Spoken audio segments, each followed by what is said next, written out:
2021-26 թվականների 2025 թվականի կատարման ընթացքի եւ արդյունքների մասին զեկույցը հիմնական զեկուցող Հայաստանի Հանրապետության վարչապետ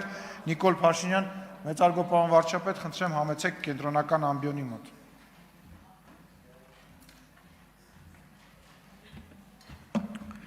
Շնորհակալ եմ շատ, ազգային ժողովի մեծարգո նախագահ, նախագահի հարգելի տեղակալներ, կառավարության հարգելի անդամներ, հարգելի պատգամավորներ, սիրելի ժողովուրդ, քննարկում ենք Հայաստանի Հանրապետության կառավարության գործունեության 2021-26 թվականների ծրագրի կատարման ընթացքի և արդյունքների մասին 2025 թվականի զեկույցը և դա անում ենք ազգային ժողովի հերթական ընտրություններից, այսինքն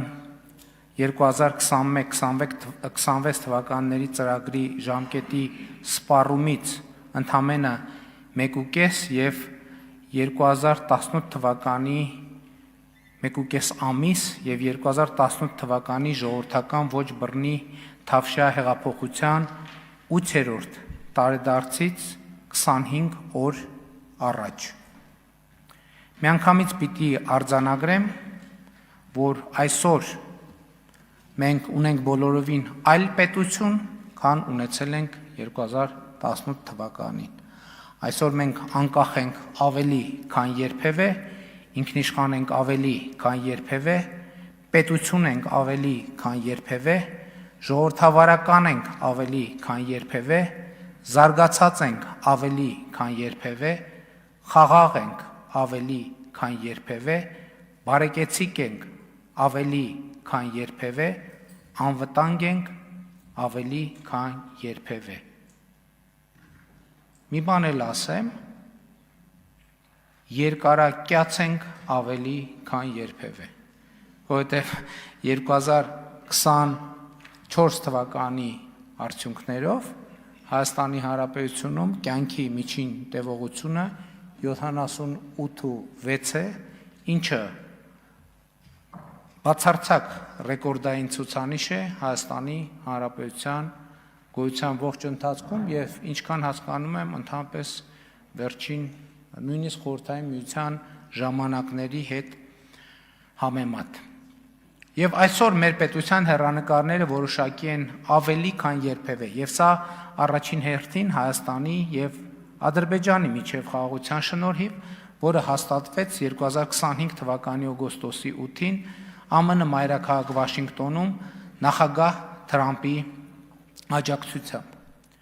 Առաջիկայում մեզ սպասում են մեծ ու պատմական իրադարձություններ։ Թրամփի ուղի հանուն միջազգային խաղաղության և բարեկեցության նախագծի իրագործումը, որը Հայաստանը վերջնականորեն դուրս կբերի շուրջ 34-ամյա շրջափակումից և իհարկե Հայաստանի Հանրապետության և Ադրբեջանի Հանրապետության միջև խաղաղություն և միջպետական հարաբերություններ հաստատելու մասին համաձայնագրի ստորագրումը և վավերացումը, որը կապահովի մեր պետությունների և ժողովուրդների միջև թշնամանքի վերացման հետագա ընթացքը։ Այսօր էլ Հայաստանի և Ադրբեջանի միջև խաղաղություն է հաստատված և պետք է արձանագրել, որ այն հիմա էլ ունի բավականին ուժեղ իրավական հիմք։ Ես սա կարևոր արձանագրում եմ համարում, որը մեր իրականության մեջ ոնց որ թե երբեմն մենք բաց ենք թողնում, ասելով, որ խաղաղությունը ինքը այդպես բանավոր պայմանավորվածության կամ իրավական ուժ չունեցող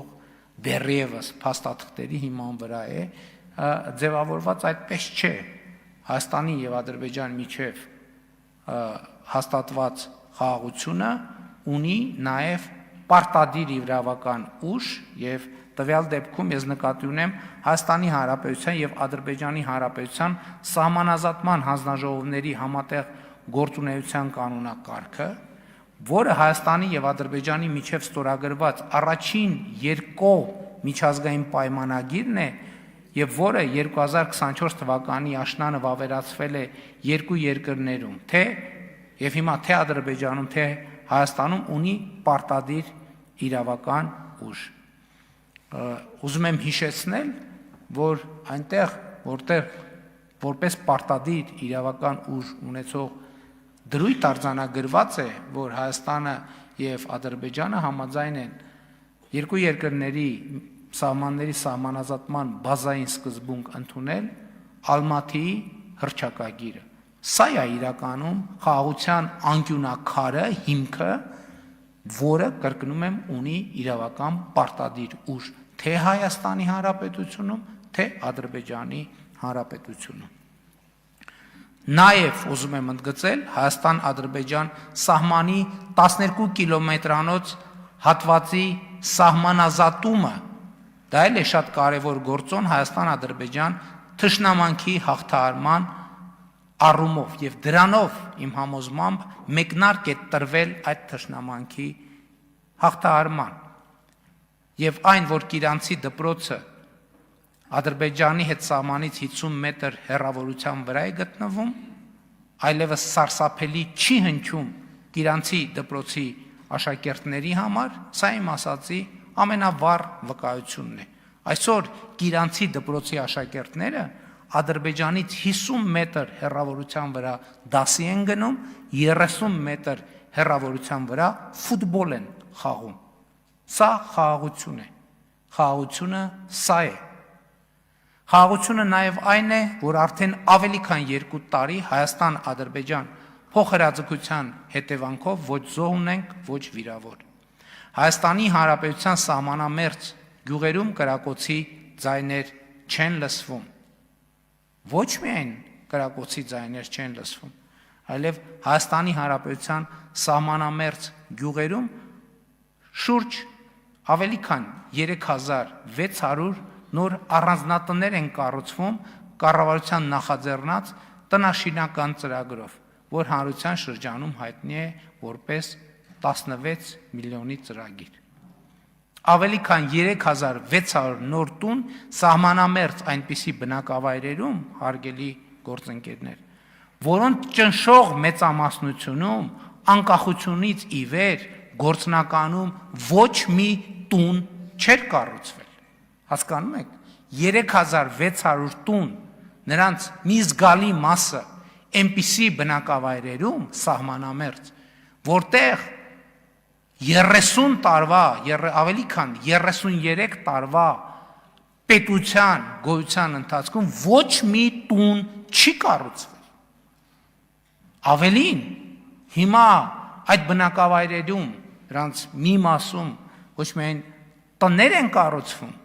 կառուցվում են դպրոցներ,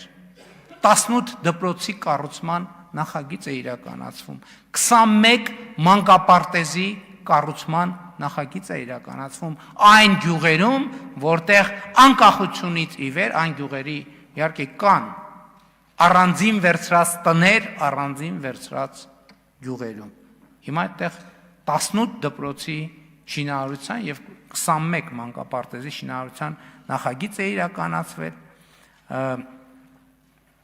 որոնց մի մասը ավարտվել է, մի մասը կավարտվի այս տարվա ընթացքում, մի մասը կավարտվի 2027 թվականին։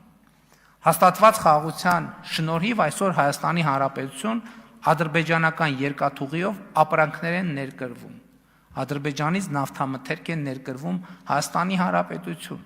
ինչի արդյունքում մեր քաղաքացիներն ու բնակիչները արդեն իսկ տասնյակ միլիարդների խնայողություններ են ունեցել, որովհետև ադրբեջանական նավթամթերքի ներկրումը ի վերջո այն վերջին գործոնն էր, որի արդյունքում մենք ավարտեցինք նավթամթերքի շուկայում մենաշնորհի կազմաքանդում օպերացիան, որը տևում էր 8 տարի։ Էլի բաներ կան, որ տևում են 8 տարի, եւ մեր քաղաքացիները հարցնում են, բա ինչի 8 տարի։ Շատ պարզ պատասխան ունի, որովհետև այդ դեպքերում մենք ոչ թե ուղակի պարզ գործողություն ենք անում, մենք բառից բուն իմաստով էլի կանդրադառնամ, մաֆիայի դեմ ենք պայքարում։ Հարգելի գործընկերներ, սիրելի ժողովուրդ, բառից բուն իմաստով, այո, երբեմն եւ ներհայաստանյան լիներ միայն այդ մաֆիան, բայց այդ մաֆիան երբեմն ունի այլ տեղերում, այլ ճյուղեր։ Եվ վերադառնալով ադրբեջանական նավթամթերքի ներմուծման, ուզում եմ ասեմ, որ Հորմուզի նեղուցի շուրջ առաջացած ճգնաժամը Հայաստանի Հանրապետության քաղաքացիներ եւ տնտեսությունը շատ ավելի շոշափելի ձևով կզգային, թե նավթամթերքի գնի, թե գնաճի, թե մատակարարումների առումով, եթե ադրբեջանական երկաթուղու պատմական բացումը Հայաստանի Հանրապետության համար այս ժամանակաշրջանում տեղի ունեցած չլիներ։ Սա գիտեք հիմա սա պետք է ասել։ Սա պետք է ասել։ Հիմա մենք մտնում ենք Թրամփի ուղի հանուն միջազգային խաղաղության եւ բարեկեցության նախագծի իրագործման փուլ։ Ուրախությամբ պիտի արձանագրեմ, որի հեճուկս միջազգային բարդ իրադրության, թե Ամերիկայի Միացյալ Նահանգների, թե Հայաստանի Հանրապետության, թե Ադրբեջանի Հանրապետության կառավարությունները տարածաշրջանային կոմունիկացիաների վերաբացումը եւ տրիպ նախագծի իրագործումը համարում են առաջնահերթություն։ Սա բխում է այն գիտակցումից, որ նախագծի իրագործումը մեր տարածաշրջանում երկարաժամկետ, կայուն եւ հուսալի խաղաղության կարևոր հենասյուն է դառնալու։ Ազգային ժողովի մեծարգո նախագահի հարգելի տեղակալներ, հարգելի պատգամավորներ, կառավարության հարգելի անդամներ, սիրելի ժողովուրդ։ Հայաստանի Հանրապետությունը հաղթահարել է գոյատևման եւ մաքարման իրեն պարտադրված օրակարգը եւ մտել ապրելու, պարզապես ապրելու, սովորական կյանքով ապրելու մի պատմական դարաշրջան, որտեղ մեր պատմական առաքելությունը կրթվելն է, աշխատելը, մեր պետությունը 29743 քառակուսի կիլոմետր միջազգայինորեն ճանաչված տարածքով Հայաստանի Հանրապետությունը զարգացնելը եւ այն որպես անկախ, խաղաղ, անվտանգ զարգացած բարեկեցիկ պետություն ապագա սերունդներին ժառանգելը։ Սերնդե սերունդ եւ դարեդար։ Ապրել, կրթվել, աշխատել, զարգացնել բարեկեցությունը, զարգացնել խաղաղությունը, զարգացնել պետությունը ու այն դարեդար ժառանգել սերունդներին։ Ահա այսպիսի հրաշալի պատմական առաքելության մեջ ենք մենք հայտնվել,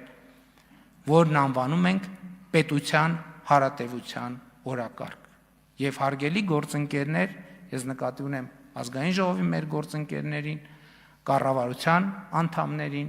գործադիր իշխանության մյուս ներկայացուցիչներին, տեղական ինքնակառավարման մարմինների ներկայացուցիչների,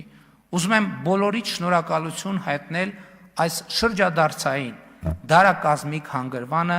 իրականություն դարձնելու համար։ Բայց նաև ուզում եմ ընդգծել, որ այն հնարավոր դարձավ այս հանգրվանին հասնելը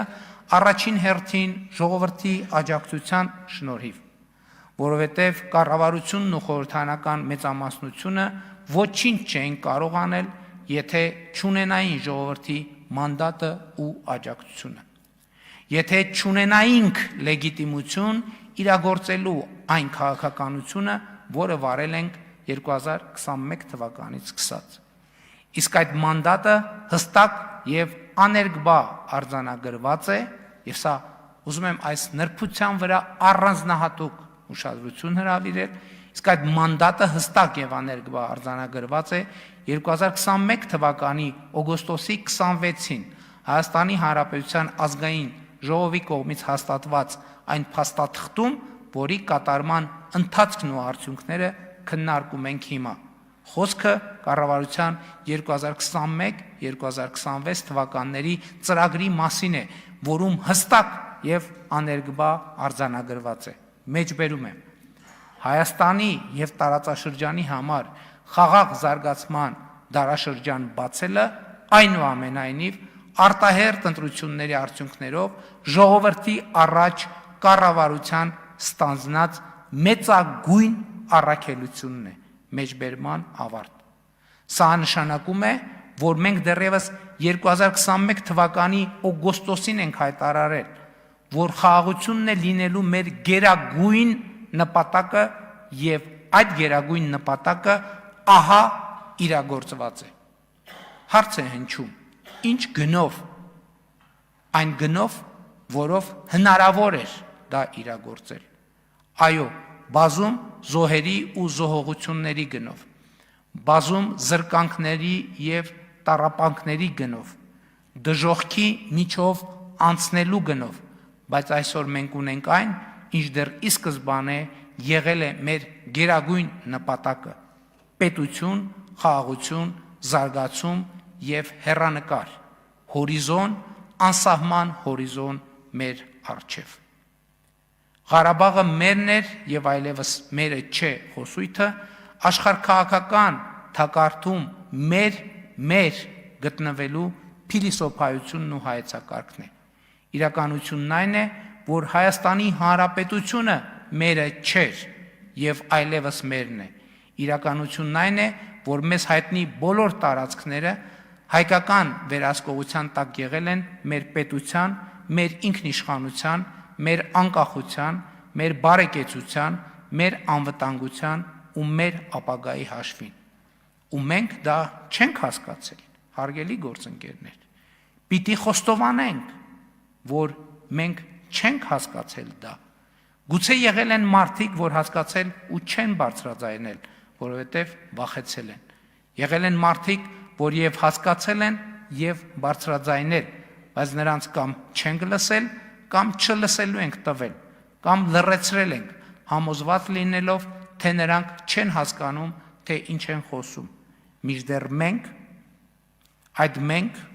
այդ թվում ես, չենք հասկացել, թե ինչ ենք անում, սկսած 1988 թվականից, չենք հասկացել, թե ինչ ենք անում եւ արել ենք ամեն ինչ ինքներս մեր դեմ եւ ի հեճուկս մեր պատմության մեզ տված դասերի։ Բայց այսօր մենք կարող ենք ասել, որ մենք կառավարությունը, կառավարող մեծամասնությունը փոխել ենք մեր պատմության կործանարար ընթացքը եւ Հայաստանի Հանրապետությունը դրել ենք ստեղծարար ու խաղաղ պատմության ընթացքի մեջ ու դա արել ենք մեր նահատակների հետ հոգևոր ու բարոյական ու հերակա ու մեր ժողովրդի հետ քաղաքական երկխոսության արդյունքում։ Ու այսօր մեր ժողովուրդը գրում է իր պատմության բոլորովին նոր պետականակենտրոն գլուխը, որտեղ պետությունը միևնույն ժամանակ եւ նպատակ է եւ միջոց։ Նպատակ է, որովհետեւ մեր ինքնությունը հնարավոր է պահպանել եւ զարգացնել, մեր բարեկեցությունն ու անվտանգությունը հնարավոր է ապահովել պետության պայմաններում, միայն պետության պայմաններում, եւ միջոց է, որովհետեւ պետությունն է մեր ինքնությունը պահպանելու եւ զարգացնելու, մեր բարեկեցությունն ու անվտանգությունը ապահովելու միակ հուսալի միջոցը։ Պետությունը ինքը ինքնություն է եւ պետությունն է ինքնությունը, սրանով արդեն պետությունը եւ նպատակ է եւ միջոց։ Իսկ պետությունը պահպանել եւ զարգացնել հնարավոր է միայն խաղաղության պայմաններում եւ մենք այսօր ունենք այդ խաղաղությունը։ Բայց նաեւ պիտի հաշվի առնենք, որ խաղաղությունը նոր է, մանուկ է, դեռևս խոցելի է եւ մեր ամենօրյա խնամքի կարիքն ունի։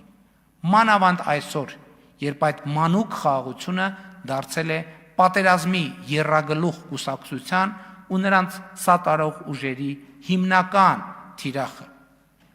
Սիրելի ժողովուրդ, հարգելի ներկաներ, Հայաստանի Հանրապետության եւ Ադրբեջանի Հանրապետության միջև խաղաղություն եւ միջպետական հարաբերություններ հաստատելու մասին համաձայնագիրը ճիշտ է ստորագրված չէ, բայց նախաստորագրված է։ Մենք պետք է հասկանանք ինչ է նշանակում նախաստորագրված պայմանագիր, համաձայնագիր։ Դա նշանակում է, որ դրա բովանդակության շուրջ բանակցությունները ավարտվել են եւ այն փակ է հետագա բանակցությունների համար։ Այսինքն նախաստորագրել նշանակում է արձանագրել բանակցությունների փակումը, ավարտը, փակ լինելը բանակցությունների համար։ Պատերազմի եռագլուխ կուսակցության ներկայացուցիչները մեկը մյուսի հետևից իրար հերթ չտալով խոսում են խաղաղությունը վերաբանակցելու մասին, այն իբր ավելի լավը դարձնելու նկատառումով։ Իսկ կներեք, ով կարող է ապացուցել, որ այդ վերաբանակցման արդյունքում այն փաստաթուղթը ավելի լավն է դառնալու։ Այսօր վերաբանակցելու մասին խոսող ուժերը հանդես են գալիս Ղարաբաղը եւ հարակից շրջանները պարունակող քարտեզներով եւ դա խորհրդանշող դրոշներով։ Այս տրամաբանության զարգացումը անխուսափելի պատերազմ է։ Այս տրամաբանության զարգացումը անխուսափելի պատերազմ է։ Մյուս ուժերը հանդես են գալիս այդ նույն խորհրդանիշների եւ ասելիքի ներքո եւ պնդում, թե Հայաստանը չպետք է բավարարվի իր միջազգայինորեն ճանաչված 29743 քառակուսի կիլոմետր տարածքով։ Այս տրամաբանության զարգացումը նույնպես անխուսափելիորեն բերելու է պատերազմի։ Այստեղ բարձրագույն մաթեմատիկա չկա։ Սա շատ պարզ տրամաբանություն է, եւ այդ տրամաբանությունը մենք տեսել ենք նախորդ շրջանի մեր պատմությամբ։ Այսինքն սա տեսություն չէ միայն, այլև իրականություն։ Բայց եթե նույնիսկ մի կողմ դնենք կոնկրետ այս խոսույթը, այսինքն հենց մի պահ մոռանանք եւ ուշադրություն չդարձնենք դետալներին, խաղաղությունը վերաբանակցելու մասին խոսակցությունը, եթե 50%-ով բացում է ավելի լավ խաղաղություն ունենալու դուռը, 50%-ով էլ բացում է խաղաղություն չունենալու, այսինքն պատերազմ ստանալու դուռը։ Սա անկախ ամեն ինչից։ Սա արդեն քաղաքի ճաշակի հարց չէ ուրեմն, այլ մեր պետության լինել չլինելու հարց։ Եվ պատերազմի եռագլուխ կուսակցությունը մեր պետությունն ու ժողովրդին կործանարար ավանտյուրայի է փորձում մղել։ Այս է պատճառը, որ հստակ եւ աներբա ընդգծում եմ, որ ժողովուրդը Հայաստանի Հանրապետության քաղաքացին պետք է տեր կանգնի խաղաղությանը, որովհետև դա իր խաղաղությունն է, դա իրեն անհրաժեշտ խաղաղությունն է եւ այն հարվածի ու կասկածի տակ դնելը հավասարազոր է աղետի։ Դա նշանակում է կասկածի տակ դնել բազմաթիվ զողողությունների գնով ձեռք բերված մեր հաջողությունները։ Իսկ մենք ունենք բազմաթիվ հաջողություններ։ Եվ ես հիմա կփորձեմ ձեզ համար եւ մեր հանրության համար թվարկել այդ հաջողություններից կարևորագույնը հույս ունենալով, որ կարևորագույնները հույս ունենալով, որ ժամանակը կհերիքի դրա համար։ Չնայած այս ձևաչափը ամենալայն ժամանակային հնարավորությունն է տալիս ելույթների առումով։ Ուրեմն 2021-ից 2025 թվականներին Հայաստանի Հանրապետությունում համախառն ներքին միջին տարեկան աճը կազմել է 7.9%։ 7.9%։ Ուզում եմ ընդգծել, որ նույն ժամանակաշրջանում աշխարհում միջին տնտեսական աճը կազմել է 4.1%։ Հայաստանի Հանրապետությունում աճը կազմել է 7.9%։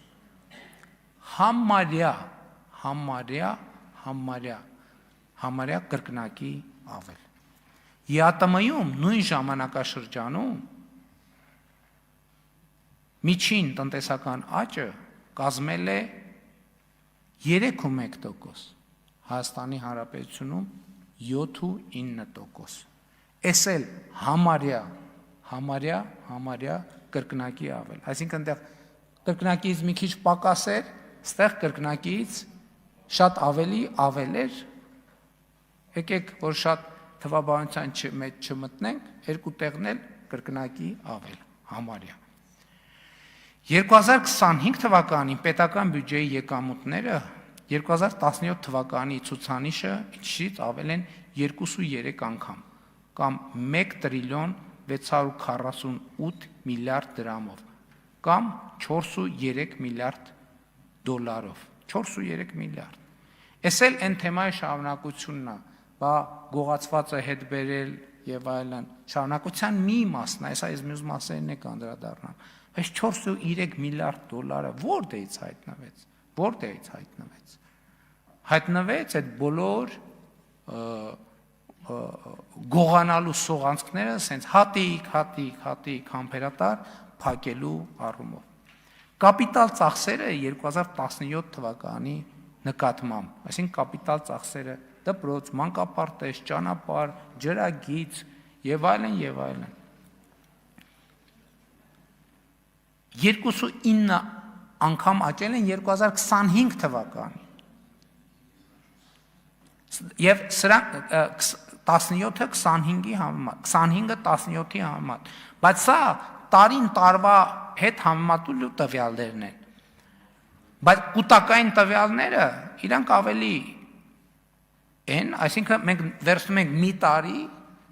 եւ վերցնում ենք նախորդող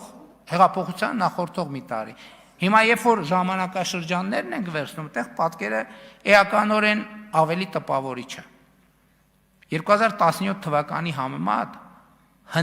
իրական հնա աճը 2025 թվականի արդյունքներով կազմել է 53.9%։ Դուք պատկերացնում եք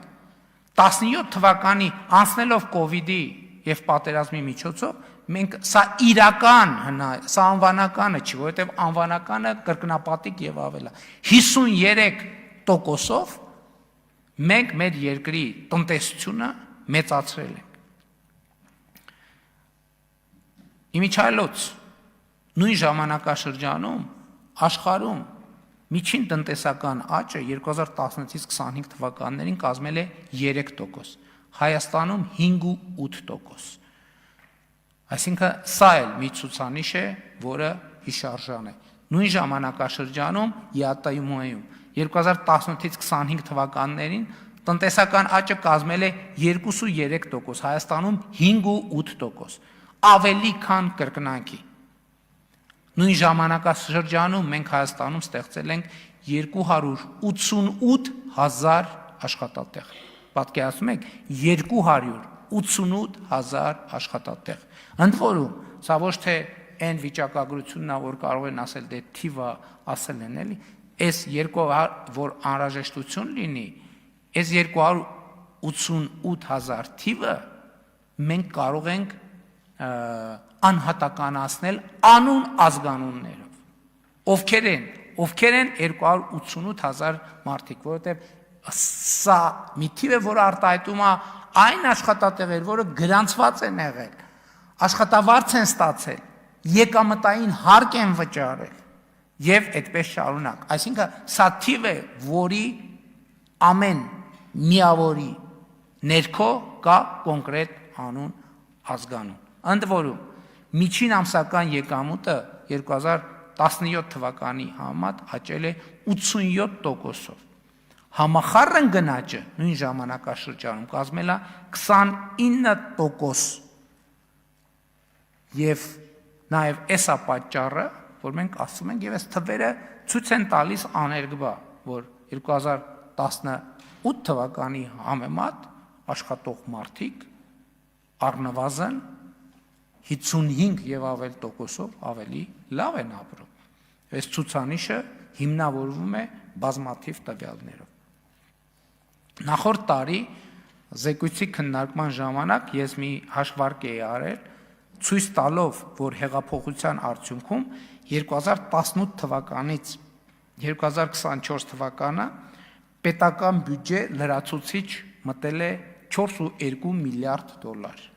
Այդ ելույթը կա, ես հիմա չեմ ուզում նորից մեջ բերել, մանրամասն անդրադառնալ, այսինքն ինչի մասին էր դա, որ հեղափոխության բերած տեմպի շնորհիվ 4.2 միլիարդ լրացուցիչ դոլար մտել է պետական բյուջե։ Այսինքն եթե հեղափոխությունը չլիներ, նախորդ շրջանի բյուջեի աճի տեմպը ավելանար, մենք կունենայինք 4.2 միլիարդ համախառն ավելի պակաս եկամուտ։ Այսօր արդեն ուրախ եմ արձանագրել, որ նույն մեթոդաբանությամբ 2025 թվականի արդյունքներով հեղափոխության գինը կոպիտ ասած Հայաստանի Հանրապետությունում 6.6 միլիարդ դոլար, 6.6 միլիարդ դոլար։ Եվ էլի հաշվի առնելով, քանի որ կարող են լինել քննարկումներ, շատ լավ, եկեք գնաճի ցուցանիշները հաշվի առնենք, հանենք 6 միլիարդ կամ չգիտեմ, այսինքն հաշվարկը անենք, թիվը 6 միլիարդ է, գնաճի թիվը հանենք, ինքը կլինի, ասենք, ենթադրենք 5.5 միլիարդ մաքուր առանց որևէ այլ գործունի, 5.5 միլիարդ։ Հիմա շատ կարևոր մի հարց կարա հնչի, բա այդ փողերը ինչ են կարել, ուր են այդ փողերը։ Եվ պատգամավոր Սերգեյ Բագրատյանը նախորդ նիստերից մեկի ժամանակ հարց տվեց, ասեց աջակցության տարբեր ծրագրեր կան եւ այլն, բա հաշվարկ չունեք այդ աջակցության ծրագրերով ինչքան աջակցություն եք ցուցաբերել մարդկանց։ Եվ մենք արեցինք այդ հաշվարկը եւ ճիշտն ասած այդ հաշվարկը, եթե շատ անկեղծ ասեմ, մեզ էլ զարմացրեց, որովհետեւ խոսքը ինչի մասին է, խոսքը ամենատարբեր ծրագրերի մասին է, որ կառավարությունը որևէ օրենսդրությամբ պարտավոր չէր անել։ Այսինքն աջակցության ամենատարբեր օրինակ, խելացի անասնագոմի ծրագիր 50%-ի հետ վճար, որը քաղաքացիներին է գնում։ Եվ հարգելի գործընկերներ, ուզում եմ արձանագրել, որ 2018-ից 2025 թվականները մենք ուշադիր եղեք 1 տրիլիոն 410 միլիարդ դրամի աջակցության ծրագրեր ենք իրականացրել, որ մենք ուղղակի այսպես վերադարձրել ենք տարբեր ծրագրերով Հայաստանի Հանրապետության քաղաքացիներին։ Սա 3.7 միլիարդ դոլարի մասին է։ 3.7 միլիարդ դոլար մենք 2018-ից ի վեր պարզապես տվել ենք մեր քաղաքացիներից։ Սկսած այդ ծրագրերը տարբեր են, սկսած անկանխիկ եղանակով բաներից վճարումներից կենսաթոշակառուներին եւ նպաստառուներին հետվճարի ծրագիր, դրամական աջակցություն 3 եւ ավելի երեխա ունեցող ընտանիքներին, երեխա ունեցող ընտանիքների բնակարանային ապահովման աջակցության ծրագիր, ասենք բարձր տեխնոլոգիական արդյունաբերության ոլորտում գործող կազմակերպություններին եւ անհատ ձեռնարկատերերին աջակցության ծրագիր, ասենք օրինակ այդ ծրագիր 31 միլիարդի աջակցություն ենք ցուցաբերել։ Գյուղատնտեսական տեխնիկայի լիզինգի աջակցության ծրագիր 4.5 միլիարդ դրամ, ագրոպարենային ոլորտի սարքավորումների լիզինգի աջակցության ծրագիր 14.4 միլիարդ դրամ, տնտեսության արդիականացման միջոցառման պետական աջակցության ծրագիր, այս ծրագրին են լիզինգ անվանում 52.8 միլիարդ դրամ, այսենց հաշվել ենք անկանխիկ եղանակով ու տվել ենք հազարավոր քաղաքացիների խաղողի ժամանակակից տեխնոլոգիաներով մշակող ինտենսիվ պտղատու այգիների եւ հատապտղանոցների հիմնման համար վարկային տոկոսադրույքների սուբսիդավորում 17 միլիարդ դրամ, ինտենսիվ այգեգործության զարգացման սուբսիդավորում 59 միլիարդ դրամ։ Այսինքն մենակ այս երկու ծրագրով, որ նշեցի, 100 միլիարդ մենակ մենք դրել ենք գյուղատնտեսության մեջ ու տվել ենք կոնկրետ մարդկանց։ Ու ընդ որում, ես ինչ որ ասում եմ, էլի, սա նենց բան չէ, որ դե տվինք մարզպետին, մարզպետը քաղաքապետին, քաղաքապետը գյուղապետին, գյուղապետն է ժողով արավ, գառը մորթեց, գինին դրին, կերան խմեցին, ուրախացան ծափ տվին։ Ամեն դրամի տակ անուն ազգանուն կա։ Այս ամեն դրամը հետագծելի է, որ այս 50 միլիարդից ուզենանք իմանան ով ինչքան է ստացել, հետագծելի է։ Այս շատ կարևոր հանգամանք է։ Գյուղատնտեսական հումքի մթերումներին տրամադրվող վարկերի տոկոսադրույքների սուբսիդավորման ծրագիր, այս էլ այն ծրագիրն է, որի արդյունքներով մենք չենք տեսնում, որ գյուղացիները ասում են, չի մթերվում, գինը եւ այլն, եւ այլն, գինը միշտ էլ ասում են, բոլորն էլ ուզում են ավելի թանկ վաճառեն։ 18.7 միլիարդ դրամ պետական աջակցություն բնակարանների եւ անհատական բնակելի տների էներգոարդյունավետ վերանորոգման աշխատանքի իրականացում։ Մենք 13.3 միլիարդ Հայաստանի Հանրապետության քաղաքացիներին փող ենք տվել, որ իրանք իրանց տները նորոգեն, հարգելի գործընկերներ։ Աշխարհի որ երկրի, որ կառավարությունն է քաղաքացուն փող տալիս, որ մարդը իր տունը ռեմոնտ անի, հասկանում եք։ Բա սրա համար ենք հեղափոխություն արել, այո, սրա համար ենք հեղափոխություն արել, սրա համար ենք, այդ թվում սրա համար, հիպոթեկային վարկի վճարած տոկոսների գումարների վերադարձ, տասնյակ հազարավոր քաղաքացիներ այս ծրագրի շնորհիվ տան տերադարձել, 327.4 միլիարդ դրամ, 327.4 միլիարդ դրամ, այս սենց հաշվել ենք, սենց ենք հաշվել, ու տվել ենք կոնկրետ քաղաք, 327.4 միլիարդ դրամ,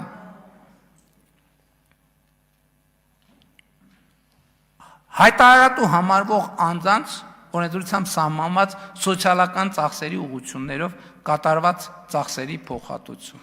9.1 միլիարդ դրամ եւ այսպես շարունակ, այսինքն 3.7 միլիարդ դրամ 3.7 միայն այս այնա, որ անհատապես վերադարձրել ենք քաղաքացիներին եւ սա է այն ինչի համար այդ թվում սա է, որ հեղափոխությունը Հայաստանում տեղի ունեցել։ Հիմա ես ուզում եմ վերադառնալ 2018 թվականի մայիսի 15-ին 2018 թվականի մայիսի 15-ին իմ արած մի հայտարարության։ Երբ որ ես ներկայացնում եմ առողջապահության նորանշանակ նախարարին, այս հայտարարությունը նաև տարբեր առիթներով տարբեր տեղերում հնչեցրել եմ։ Ոլորտում արկա առաջնահերթություններից է Հայաստանում բուժ սպասարկման եւ բժշկական օգնություն կարիք ունեցող որևէ անձի համար ապահովել պայմաններ, որ նա չմնա հիվանդանոցների դռներին։ Ես այս հայտարարությունը հարգելի գործընկերներ արել եմ 2018 թվականի մայիսի 15-ին։ Հիմա իհարկե մենք բնականաբար ես գալիս եմ խոսելու առողջության ապահովագրության մասին,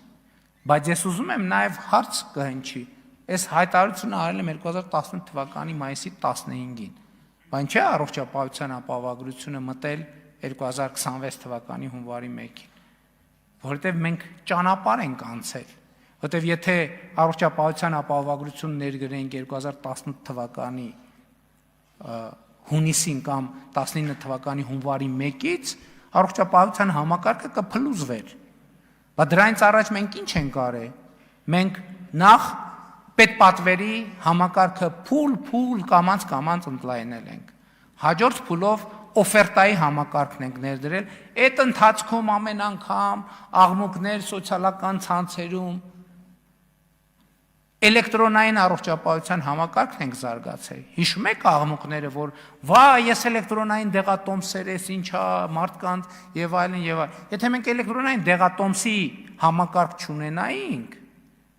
եւ այդպիսի բարեփոխումներ չունենայինք, այսօր երկինք էլ թռնեինք,